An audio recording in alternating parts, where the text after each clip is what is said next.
Samson，你的普通话说得好过我。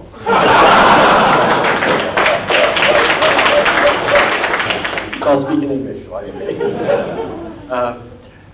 PT, Dr. Samson, first of all, I want this congratulatory address. So let me start off by congratulating the Next Generation Internet Society on its foundation. I'm sure that in 5 years' time or 10 years' time, we'll all be in this room again, and we'll be having a discussion about the need for IPv7 and Web 4.0 and terabit backbone networks. I can't even begin to think why we'll be here, what it is we'll want to use that for. And I think we're kind of in a similar situation today. I think the next generation internet, we kind of can see we need it. We can see it's going to be important. But the precise applications, the precise impact it will have on society is something that we still need to work out. So I think it's great to have, it's very timely to form this society, to bring together all those stakeholders, to create that vision and create some common impetus to action. Now, we heard earlier about the role for government. What should government do to bring this about?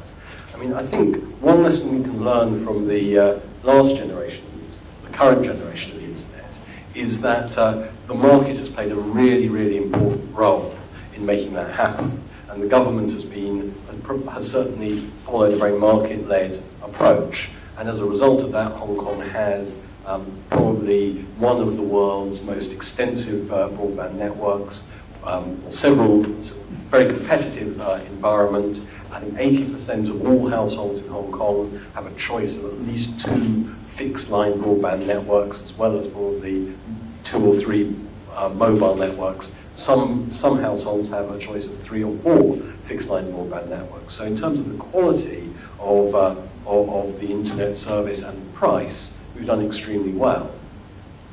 So whilst that doesn't, of course, mean that government should play no role at all in the next generation of the internet, but I think it does mean we need to work out what is the appropriate role. So certainly in terms of taking a lead and in the deployment of next generation internet within the government's own infrastructure, I think we certainly tried very hard to set that example.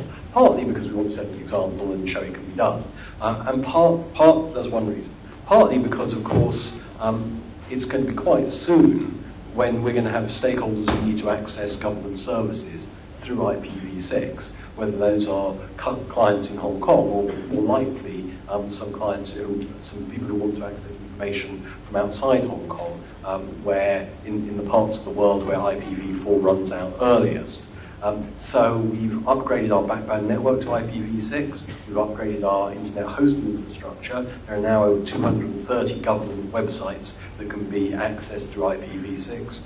The .gov.hk domain, all the domain names can be resolved through IPv6. All government employees can access the internet, can do web browsing over IPv6 if they need to reach sites or servers that are on IPv6, and we can exchange email using IPv6. So from that point of view, we've really, I think, been probably one of the more advanced organizations in Hong Kong in the deployment of IPv6. There's also, I think, you can see elements of the infrastructure have been put in place. The Hong Kong Internet Exchange supports IPv6. The Hong Kong Academic Research Network also works over IPv6. I think things have certainly been moving, and I wouldn't want anyone to have the impression that Hong Kong is lagging behind the rest of the world. When it comes to the private sector, I think you talk about what does next generation internet mean. One other thing I've heard people talk about is it's there to enable the Internet of Things. And of course, that's one of the main drivers behind IPv6, as well as the kind of running out of IPv4. It is the exponential growth in the number of IP addresses that will be required when they're no longer associated with computers being operated by people, when they're when you have this Internet of Things. Now, one of the things that strikes me is that Hong Kong has always been very good at things. I'd say that over the last 30 years, we started off as a manufacturing hub, and then we became a trade and logistics hub as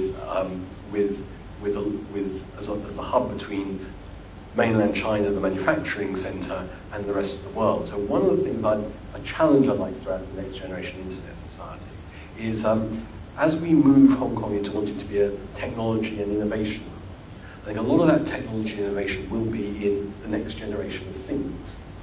So all the industries that have been traditionally strong for us, whether that's garments or consumer electronics or toys, all of those industries are going to start using IP-enabled things in a way that is quite different from the past.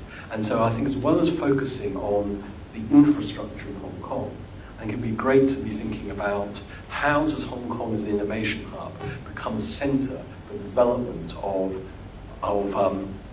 products and services that make use of the next generation internet for our global markets, and how do we leverage not only our own capabilities but also our partnerships with colleagues in the mainland, so that between the two of us we're developing stuff and we're deploying it globally, so that the mainland becomes a powerhouse of next generation internet enabled stuff. I'm afraid I can't be more specific than use the word stuff, but becomes a powerhouse of manufacturing of that stuff, and Hong Kong becomes a hub for some of the development, some of the marketing, some of the services associated with those things. I think for me that's a kind of phenomenally interesting aspect of next generation internet that plays very much to Hong Kong, the evolution that we see Hong Kong having. And I think you also talk about ASTRI and other parts of the government. Of course, ASTRI, one of the major research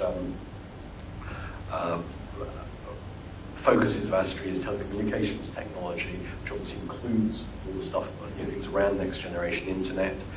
We have other research funds from the ITC, so those can also all be used. So I think what I would find really useful, you'll gather from this that I don't think I've got a clear view of how the government should support the development of the next generation internet, what the appropriate role is. And I think if the society can play a role in creating that discussion among stakeholders so that you can give us some very concrete suggestions about what role you think government can play, consistent with the fundamental overall policy that obviously the deployment, large-scale deployment is going to be market-led. What can we do to support that, and particularly support the use of IPv6 in other industries and in Hong Kong's overall economic development? Those would be very, very welcome pieces of input. And I think we gather together all the right experts in the society to give us that input. So I look forward to having sent you your homework, to being handed in someday, and I promise you it will be taken extremely seriously and very useful to us. Thank you very much.